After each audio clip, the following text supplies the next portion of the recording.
কৃষকরা তাদের দাম তুলতে পারে, এজন্য তাদেরকে সহায়তা করা দরকার। আল্লাহ রাব্বুল আলামিন যাতে অতিবৃষ্টি না দেয়, এক ফসলা বৃষ্টি দিয়ে হলো পৃথিবীর এই অরাজকতা থেকে, প্রচণ্ড গরম থেকে, এই অবস্থা থেকে আমাদের মাতৃভূমিকে রক্ষা করে। এটা আমাদের কামনা।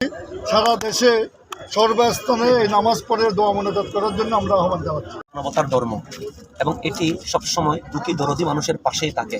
রসুল করিম সাল্লাল্লাহু আলাইহি ওয়াসাল্লাম যখন এসেছেন তখন মানবতা বলতেই ডিকশনারিতেও শব্দটা পাওয়া যেত না, কিন্তু রসুল করিম সাল্লাল্লাহু আলাইহি ওয়াসাল্লাম বাংলা বিশ্বের জমিনে এসে আমাদেরকে মানবতা কিভাবে করতে হবে, দুঃখী মানুষের পাশে কিভাবে দাঁড়াতে হবে সেটাই শিখিয়েছেন। তাই আমরা এই গরমের মাঝে রিক্সাওয়ালা, ভ্যান গাড়িওয়ালা, ট্রাক ড্রাইভার এবং যারা শ্রমিক আছে তারা অতি কষ্টে আছে। তাই তাদের এই দুঃখের সময়ে যদি আমরা সামান্যতম পাশে থাকতে পারি, এটাই আমরা মনে করব আমার ইসলাম এটাই শিক্ষা দিয়েছে। কারণ সৃষ্টির রাজির প্রেক্ষিতে স্রষ্টা রাজি হয়। তাই আমরা এই দিনে, গরমের দিনে আমরা অনুষ্ঠান রেখেছি যে দুঃখী দরদী এবং খেটে খাওয়া মানুষের পাশে থেকে অন্তত শরবত, পানীয়, ওরসলাইন দিয়ে তাদের পাশে যদি থাকতে পারে, তাহলে ইনশাআল্লাহ এটা ইসলামের আসল শিক্ষা বাস্তবায়ন হবে। আমি দেশবাসীর প্রতি অনুরোধ থাকবে, প্রচার নয়, আমরা চাই এই প্রচারের মাধ্যমে আপনারাও যেন শরীক হন। তাই যে যেখানে আছেন আপন আপন অবস্থান থেকে আপনারা মাঠে নেমে পড়ুন, এটাই আমাদের প্রত্যাশা। অলরেডি আমাদের গাউসিয়া কমিটি বাংলাদেশ এবং বাংলাদেশ ইসলামী ছাত্র সেনার অনেক কর্মীরা মাঠে নেমে গেছে, আমরা তাদেরকে ধন্যবাদ এবং মুবারকবাদ জানাচ্ছি। হ্যাঁ, আমরা বর্তমানে জমিতুল ফালা জামে মসজিদ প্রাঙ্গণত আছি।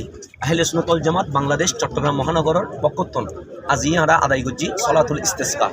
এর মাধ্যমে আমরা রব্বুল আলামিনের দরবার আমি দোয়া করছি আল্লাহ যেন আরার প্রতি দয়া করে এবং রহমতের বৃষ্টি দিয়ে দেয়, আরার মন এবং আরার শরীর যেন শান্ত করে দেয়। তাই আজিয়ের এই নামাজ।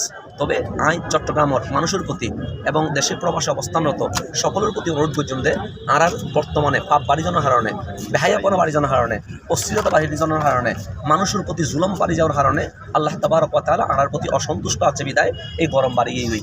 তাই আরা যদি আবার ফিরে আয় রব্বুল আলামিনের দরবারত রসুল করিম সাল্লাল্লাহু আলাইহি ওয়াসাল্লামের সম্পূর্ণ অনুসরণের মাধ্যমে, তাহলে ইনশাআল্লাহ সোনার বাংলাদেশ আবার 6 ঋতুর দেশে যাবে এবং সুজলা সুপলা বৃষ্টি রৌদ্র সবগুলো মিলিয়ে আরা দেখুন ভালো এবং আরার এই দেশেও সুন্দর। তাই আমি আনারার প্রতি অনুরোধ করছি আইন আরা বেশি বেশি তওবা করে এবং আরা আজি আশা করেন এই নামাজের মাধ্যমে রব্বুল আলামিন ইনশাআল্লাহ আরার বৃষ্টি দিয়ে আরার মন, আরার শরীর, আরার চট্টগ্রামের জমিনে ঠান্ডা করে দিব ইনশাআল্লাহ। সেটা আমরা প্রত্যাশা করি ইনশাআল্লাহ। নামাজ আদায় করেছি। একটা কথা আমরা সারা বাংলাদেশ এবং চট্টগ্রামবাসীর প্রতি অনুরোধ করব, যখন পাপাচার, বেহায়াপনা, নির্লজ্জতা সবগুলো বেড়ে যায় এবং গরিব দুঃখী মানুষের উপর জুলুম বেড়ে যায়, তখন আল্লাহ তাআলার পক্ষ থেকে গজব আসে। আমরা মনে করি এই যে অতি গরম, এটা রব্বুল আলামিনের পক্ষ থেকে একটা গজব। তাই আমাদের উচিত রব্বুল আলামিনের দরবারে ফিরে আসা, রসুল করিম সাল্লাল্লাহু আলাইহি ওয়াসাল্লামের সম্পূর্ণ আদর্শ মেনে।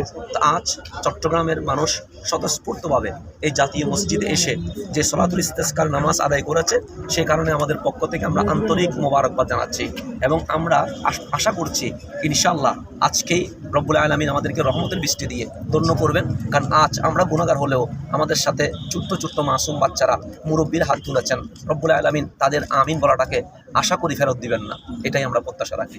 আসসালামু আলাইকুম।